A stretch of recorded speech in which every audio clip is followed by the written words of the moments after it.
할렐루야. 우리 하나님의 말씀 보겠습니다. 시편 80편의 말씀입니다. 시편 80편 1절부터 19절까지 조금 길지만 함께 읽어보겠습니다.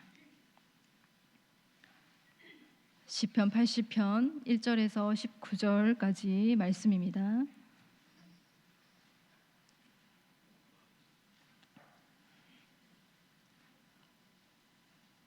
하나님의 말씀 함께 이제 합독하시겠습니다. 시작. 요셉을 양떼같이 인도하시는 이스라엘의 목자여 귀를 기울이소서.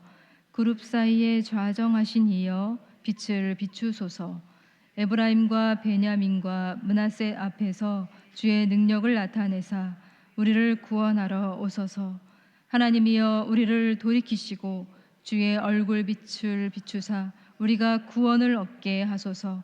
만군의 하나님 여호와여 주의 백성의 기도에 대하여 어느 때까지 노하시리이까?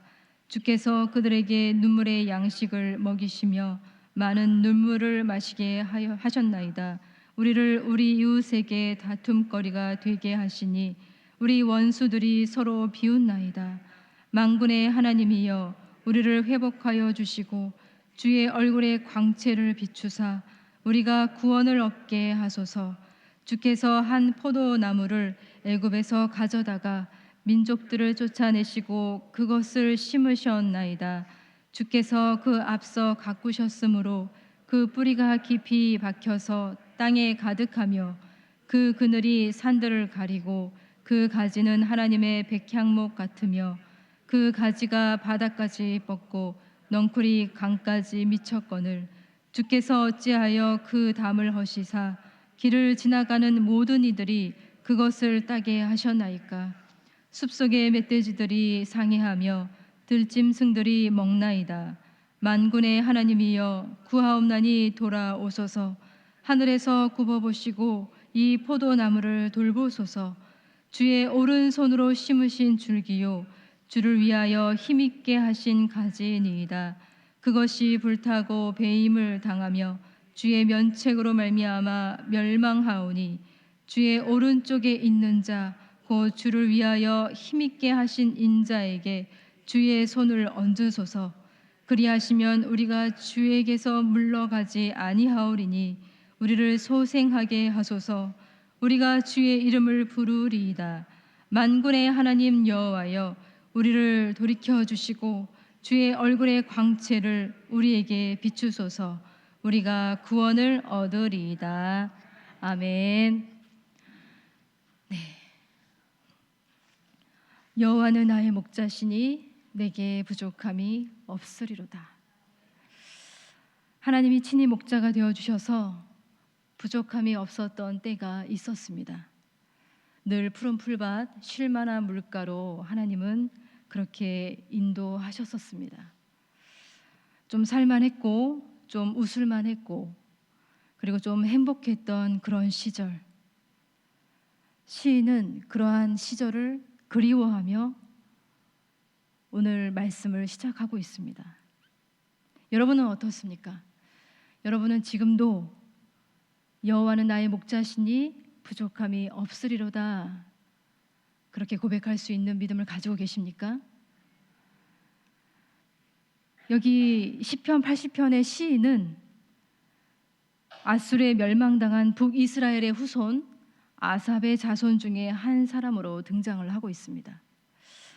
그는 아수르에 사로잡힌 이후에 점점 더 황폐화되어 가고 있는 이 조국 이스라엘을 바라보면서 탄식하며 기도하고 있습니다. 목자 없이 유리하고 있고 성소 없이 방황하고 있고 너무나도 참혹해져 가고 있는 그 조국 바로 이스라엘을 위하여 이 시편의 기자는 하나님의 이름을 부르며 기도를 시작합니다. 우리 1절의 말씀을 다시 한번 읽어보도록 하겠습니다. 시작. 요셉을 양떼같이 인도하시는 이스라엘의 목자여 귀를 기울이소서. 그룹 사이에 좌정하신 이여 빛을 비추소서. 아멘. 네. 한때 그분은 우리 하나님은 북이스라엘을 상징하는 요셉을 양떼처럼 인도하시던 선하신 목자이셨습니다. 그리고 실로 성소의 빛으로 임재하셨던 하나님이셨습니다. 그리고 2절의 말씀을 한번 보시기 바랍니다. 에브라임과 베냐민과 므낫셋 앞에서 주의 능력을 나타내사 우리를 구원하러 오소서. 북이스라엘의 지파였던 에브라임과 베냐민과 므낫셋 지파를 위해 놀라운 능력을 보이셨던 구원의 하나님. 시편 80편의 이 기자는 목자이신 하나님, 빛이신 하나님, 능력의 하나님, 그렇게 하나님의 이름을 부르며 하나님을 찾고 있습니다. 간절히 찾고 있습니다. 그리고 기도하고 있습니다. 귀를 기울여 주소서, 빛을 비추어 주소서, 구원하러 오소서. 너무나 어둡고 암담하고 앞이 보이지 않는 현실 속에서 여러분, 우리의 기도도 그렇게 시작합니다. 하나님의 이름을 부르는 것부터 시작을 합니다.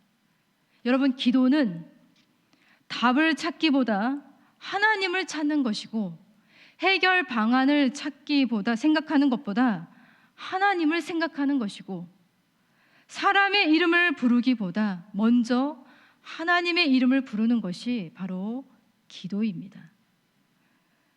시인은 하나님의 이름을 이렇게 부르면서 하나님의 관심을 유도하면서 하나님께 집중하며 기도를 올려드리고 있어요. 하나님, 여기 보시옵소서. 여기 이 자리가 비어있지 않습니까? 여기 목자의 자리에, 우리의 목자 되신 그 자리에, 그리고 우리의 빛이 되시는 그 자리에, 우리의 능력이 되시는 그 자리에 하나님이 계시지 않습니다. 그러니 다시 돌아와 주시면 안 됩니까? 시편의 기자는 그렇게 하나님께 때를 쓰며 설득을 하고 있습니다. 지금 우리를 구원하기 위해서 달려와 주시면 안 되느냐고 간절히 요청을 하고 있어요. 그리고 3절에 이렇게 기도를 하고 있습니다. 말씀 함께 읽어보겠습니다. 시작.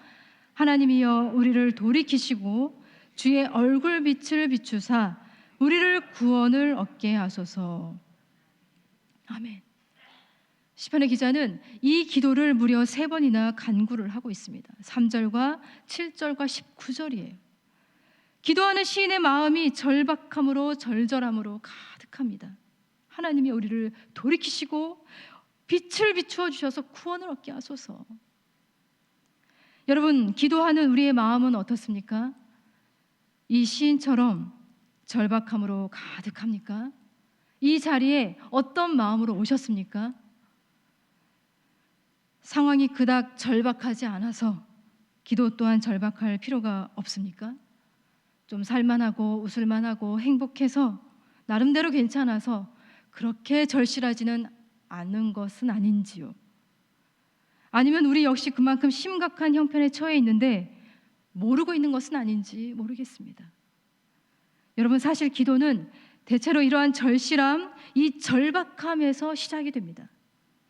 많은 눈물의 양식을 먹고 나서야, 이웃에게 다툼거리가 되고 시비거리가 되고 나서야 절박하게 하나님 앞에 달려 나옵니다. 경제가 파탄이 나고 중한 병에 걸리고 그리고 관계가 깨지고 눈물의 양식을 먹고 나서야, 그제서야 절박하게 인간은 기도하러 하나님 앞에 나옵니다. 형편이 나아지든 형편이 나빠지든 그런 형편과 상관없이 하나님을 향한 우리의 절박함이, 절실함이 지속 가능할 수는 없는지 모르겠습니다. 하나님을 갈망하는 그 마음만큼은 항상 절박할 수는 없는 것인지 모르겠습니다. 항상 문제가 닥치고서야, 그런 때가 되고서야 절박한 기도를 시작하며 우리는 이 상황으로부터 제발 벗어나게 해달라고, 모면하게 해달라고, 다시 예전의 영광을, 예전의 행복을 다시 되찾게 해달라고 간절히 기도합니다. 새벽에도 기도하고 낮에도 기도하고 밤에도 기도합니다. 물론 여러분, 기도하는 것은 너무 좋은 일입니다. 기도해야 합니다. 기도할 수 있어서 다행입니다. 기도라도 했으면 좋겠습니다. 그러나 여기서 아주 중요한 질문을 하고 싶습니다. 도대체 무엇에 대한 절박함으로 기도하고 있습니까? 도대체 누구에 대한 절박함으로 기도하고 있습니까? 여러분, 우리가 매일 드리고 있는 기도, 제일 많이 반복적으로 구하고 있는 기도의 제목이 무엇인지 우리는 좀 들여다볼 필요가 있어요. 우리가 드리고 있는, 반복적으로 올려드리고 있는 그 기도의 제목에 우리의 본심이 있고 우리가 무엇에 대해서 정말 절박한지를 보여주고 있기 때문에 그렇습니다. 거기에 우리 영적인 수준이 있고 영적인 상태가 있습니다. 그런데 여기 보십시오. 시인의 기도가 또 있습니다. 우리 4절의 말씀을 함께 읽어볼까요? 시작. 만군의 하나님 여호와여, 주의 백성의 기도에 대하여 어느 때까지 노하시리이까? 하나님이 노하고 계신다고 말하고 있습니다.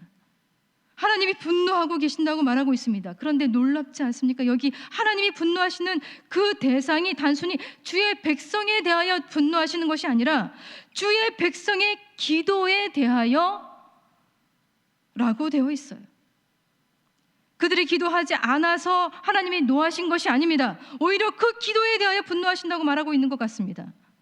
그들의 기도가 도대체 어떠한 기도이길래 하나님의 분노를 돌이키지 못하고 있는 것일까요? 도대체 그들은 어떤 기도를 하고 있고 무엇을 구하고 있고 누구를 구하고 있는 것일까요? 그들이 실수한 기도가 있는 것은 아닐까요? 놓친 기도가 있는 건 아닐까요? 아니면 우선순위가 바뀐 기도가 있는 것은 아닐까요? 우리는 어떨까요? 하나님은 우리의 기도에 대해서 웃으실까요? 화내실까요? 다시 한번 말씀드리지만 우리가 기도할 때 하나님 앞에 요구하고 있고 기도하고 있는 그 절박함이 무엇에 대한 절박함인지, 누구에 대한 절박함인지가 굉장히 중요합니다. 시인의 기도는, 시인의 간절한 강청은 14절부터 본격적으로 시작이 되고 있습니다. 우리 14절의 말씀을 함께 읽어보겠습니다. 시작. 만군의 하나님이여 구하옵나니 돌아오소서. 하늘에서 굽어보시고 이 포도나무를 돌보소서. 아멘. 여기서 포도나무는 이스라엘을 가리키고 있습니다. 하나님이 애굽에서 뽑아내시고 약속의 땅에 심으시고 가꾸시고 번성하게 하신 그 포도나무요, 가지가 지중해까지 뻗고 그리고 새순이 유프라테스 강에게까지 강력하게 강성하게 뻗쳐나간 하나님의 백향목 같았던 그 포도나무를 말하고 있습니다. 그러나 이제는 담이 헐어버렸고 지나가는 자들의 먹거리가 되어버렸고 황폐화되어 가고 있는 그 포도나무예요. 지금은 불타고 있고 베어져 있고 그리고 멸망당해서 소멸해져 가고 있는 북이스라엘을 말하고 있는 것입니다. 시인은 이 황폐된 포도나무인 이스라엘을 돌봐달라고 하나님 앞에 기도하기 전에 먼저 하나님을 구하고 있습니다. 만군의 하나님이여, 만군의 하나님이여 구하옵나니 돌아오소서. 돌아오소서. 그는 무엇을 구하기 전에 하나님을 구하고 있습니다. 다른 것에 대한 절박함보다 하나님에 대한 절박함으로 가득합니다.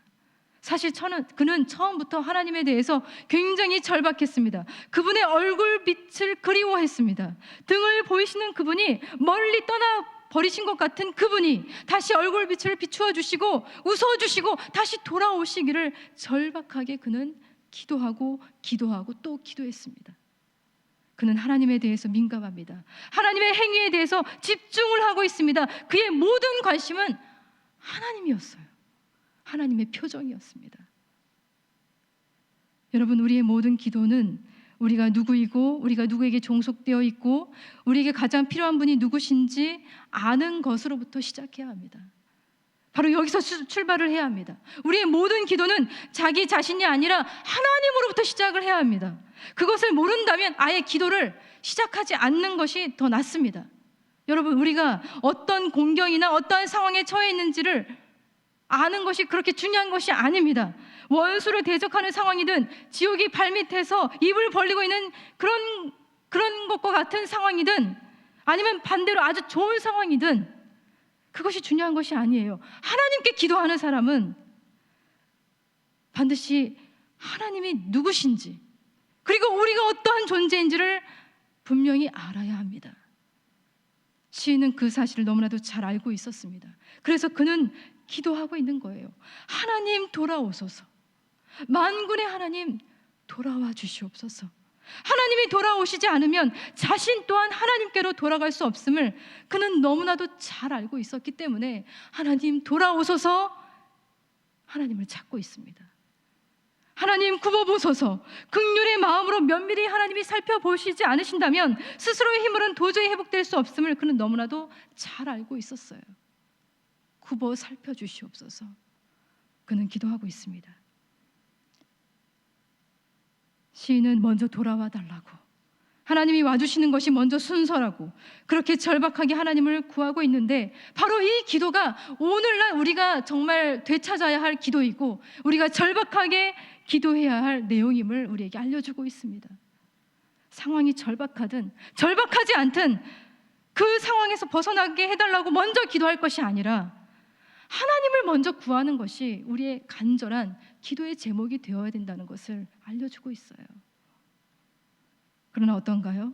우리는 하나님을 절박하게 구하기보다는 절박한 자신의 상황만을 도와달라고 떼쓰며 간절히 기도하죠. 우리의 기도 내용 중에 하나님을 구하는 절박한 기도가 있나요? 순서가 바뀌어져 있습니다. 진짜 회복이 어디서부터 시작되는지 우리는 모르고 있습니다.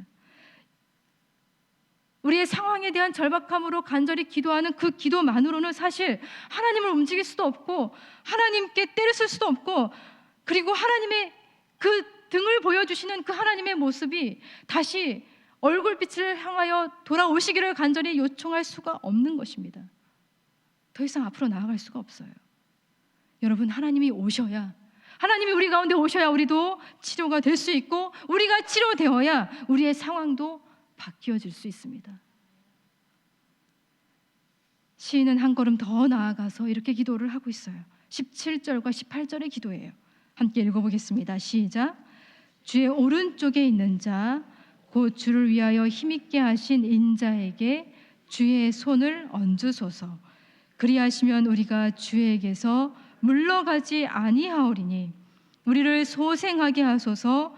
우리가 주의 이름을 부르리이다. 아멘. 주의 손을 얹으소서. 자신들의 존재가 불타고 꺾이고 생명이 소멸되어 가고 있었습니다. 그러나 기도자는 희망을 놓치지 않고 있어요. 그가 가지고 있는 희망은 바로 주님의 손이었습니다. 주님의 손을 얹어 주시옵소서. 그는 그렇게 기도를 하고 있어요. 주님의 손을 얹어 주실 때 나타나는 그 놀라운 결과를 이 시인은 알고 있었습니다. 그리하시면, 주님의 손을 얹어 주시면, 그리하시면 우리가 물러나지 않는다 말하고 있습니다. 더 이상 반역하거나 더 이상 불순종하거나 더 이상 주님을 떠나지 않을 것이라고 말하고 있어요. 주님의 손으로 얹으셔서 안수해 주신다면 우리의 믿음이 살아나고 하나님을 향한 참된 사랑이 살아나서 소생하게 된다고 말하고 있어요. 되살아날 것이라고 그는 기대하면서 하나님 앞에 간절히 주님의 손을 얹어주소서 고백하고 있는 것입니다. 주님의 손을 얹어주시면 우리가 물러나지 않고 소생하게 되고 마침내 우리가 주의 이름을 부르리이다. 참된 예배자가 될 것이라고 그는 말하고 있는 겁니다. 여기 이 말씀 가운데 주의 오른쪽에 있는 자, 곧 주를 위하여 힘있게 하신 인자라는 표현이 있는데요, 이 표현은 한편으로는 이스라엘의 왕을 가리키기도 하지만 하나님이 선택하신 이스라엘 전체를 가리키기도 한다는 그런 견해가 있습니다. 중요한 건 모든 것의 회복은 오직 하나님의 손에 달려있음을 고백하면서 기도자는 이 하나님께 매달리고 있다는 것을 우리는 알 수가 있어요. 마치 힘을 내서 하나님을 꽉 붙잡고 기도하고 있는 것처럼 그는 보입니다. 여러분, 참된 기도는 그저 자기 소원을 있는 대로 표현하거나 기계적으로 무성하게 늘어놓는 그런 것이 아니라 이렇게 하나님을 꽉 잡고 하나님을 놓아드리지 않는 것이 바로 기도예요. 마치 브니엘의 야곱처럼 말입니다. 날이 새도록 야곱이 하나님의 천사와 함께 싸울 때, 씨름할 때 천사를 붙잡지 않고 놓아드리지 않았어요. 당신이 내게 축복하지 아니하면 내가 가게 하지 아니하겠나이다. 꽉 붙잡고 놓아드리지 않았습니다. 여기 시인의 모습 또한 그렇습니다. 그 또한 집요하고 있어요. 집요합니다. 기도에 있어서 절대 물러섬이 없습니다. 주의 손을 얹어주소서. 그래야 우리가 회개할 수 있고, 그래야 살 수 있고, 그래야 도망가지 않을 수 있고, 그래야 주의 이름을 부르며 예배할 수 있다고 주님의 손으로 안수해달라고 기도하고 있습니다. 여러분, 그것만이 방법임을 그가 깨달았기 때문에 이렇게 집요하게 구하고 있는 거예요.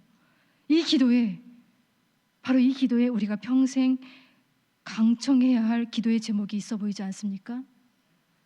여러분, 우리 주님의 손, 그 주님의 손은 어떤 손입니까? 주님의 손은 천지를 창조하신 손이고 온 우주를 건설하신 손이고 세우시는 그런 손입니다. 우리 주님의 손은 그 주님의 손으로 얹으셨을 때 그 세상 어떤 나라도 살아나지 못할 나라가 없고, 살아나지 못할 공동체가 없고, 살아나지 못할 사람이 없습니다. 여러분, 그것을 믿습니까? 우리는 지난 주일에 바람을 보고 물에 빠져 들어갔던 베드로의 손을 우리 주님의 그 능력의 손으로 붙들어 주셨음을 우리는 들었습니다. 여러분, 우리 주님의 손은요, 살리시고 붙들어 주시는, 건져 주시는 손이에요. 나면서 맹인되었던 자의 눈을 만지셔서 고치셨던 주님의 손의 이야기를 우리는 알고 있습니다. 우리 주님의 손은 없는 것을 있게 하시는 손이에요. 창조하시는 손입니다. 누가복음 7장에 보면 나인성 과부의 아들을 고치시는 예수님의 이야기가 나오는데, 예수님은 과부를 만지신 것도 아니고 아들을 만지신 것도 아니고 그저 그 관의 손을 대실 뿐이었지만 그 과부의 아들이 어떻게 되었습니까? 살아났습니다. 죽은 자를 살리시는 손입니다. 여러분, 그의 손이, 그 주님의 손이 우리에게 얹어진다고 한번 생각해 보시기 바랍니다. 우리가 기도하는 기도자들에게 얹어진다고 생각해 보시기 바랍니다. 살아나지 않을 사람이 있겠습니까? 치유되지 않을 사람이 없습니다. 회복되지 않을 사람이 없습니다. 안수하시는 그 주님의 손에 의해서 처음부터 없었던 조직이 살아나고, 죽은 세포가 살아나고, 신경이 살아나고, 마른 뼈와 같은 영혼이 다시 되살아납니다. 더 나아가서 공동체가 살아나고, 민족이 살아나고, 이 땅이 살아나 소생되는 놀라운 역사들이 지금도 일어나고 있음을 여러분 믿으시길 바랍니다. 기대하시길 바랍니다. 간구하시길 바랍니다. 오늘도 우리가 이 시간에 함께 기도할 때 주님의 손을 얹어 주시옵소서. 그래서 다시 되살아나게 하여 주시옵소서. 그들의 신앙이 물러섬이 없도록 온전한 믿음으로 하나님 앞에 나와 예배할 수 있도록 인도해 달라고 우리는 주님의 손으로 안수해 달라고 끊임없이 기도해야 할 것입니다. 지금도 주님의 손은 예수님께서 보내신 또 다른 보혜사, 바로 성령으로 안수하시면서 우리 안에 소생하게 하시는 일들을 끊임없이 일어나게 하고 계십니다. 성령의 안수하심으로 죽어가던 하나님 나라의 열정과 그리고 섬김과 헌신이 다시 소생되어 일어날 수 있도록 주님이 오늘날 역사하여 주시기를 우리가 간절히 바라면서 이 시간에 함께 기도했으면 좋겠습니다. 이 시간에 우리가 간절히 간청해야 되는 우리의 기도의 제목은 바로 하나님에 대한 기도입니다. 우리에게 가장 절박한 분은 하나님이십니다. 하나님이 우리 가운데 오시기를, 하나님을 간절히 구하는 이 시간이 되기를 소망합니다. 하나님으로 채워주시옵소서. 하나님을 누리게 하여 주시옵소서. 하나님을 보게 하여 주시옵소서. 우리 하나님을 더 사랑할 수 있는 우리가 되게 하여 주시옵소서. 우리는 우리의 힘으로 회개할 수 없고, 우리의 힘으로 믿을 수 없고, 우리의 힘으로 예배할 수 없고, 우리의 힘으로 기도할 수 없고, 우리의 힘으로 기꺼이 하나님 앞에 나아갈 수 없지만 간절히 간구하오니 우리 가운데 임하여 주셔서 우리를 성령으로 충만하게 하여 주시옵시고, 주님의 손으로 안수하여 주셔서 죽어있는 우리의 믿음이 되살아나고, 기도의 열정이 되살아나고, 용서의 마음이 살아나고, 능력이 살아나고, 하나님의 나라를 향한 거룩한 봉사와 헌신이 살아날 수 있도록 주님 역사하여 주시옵소서. 이 시간에 기도의 시간이 주님의 등을 보는 시간이 아니라 주님의 광채를 경험하는 시간이 될 수 있도록 성령 하나님 우리 가운데 임하여 주시옵소서. 우리 간절히 이 시간에 간절히 이 기도의 제목 붙들고 기도하도록 하겠습니다. 기도하겠습니다.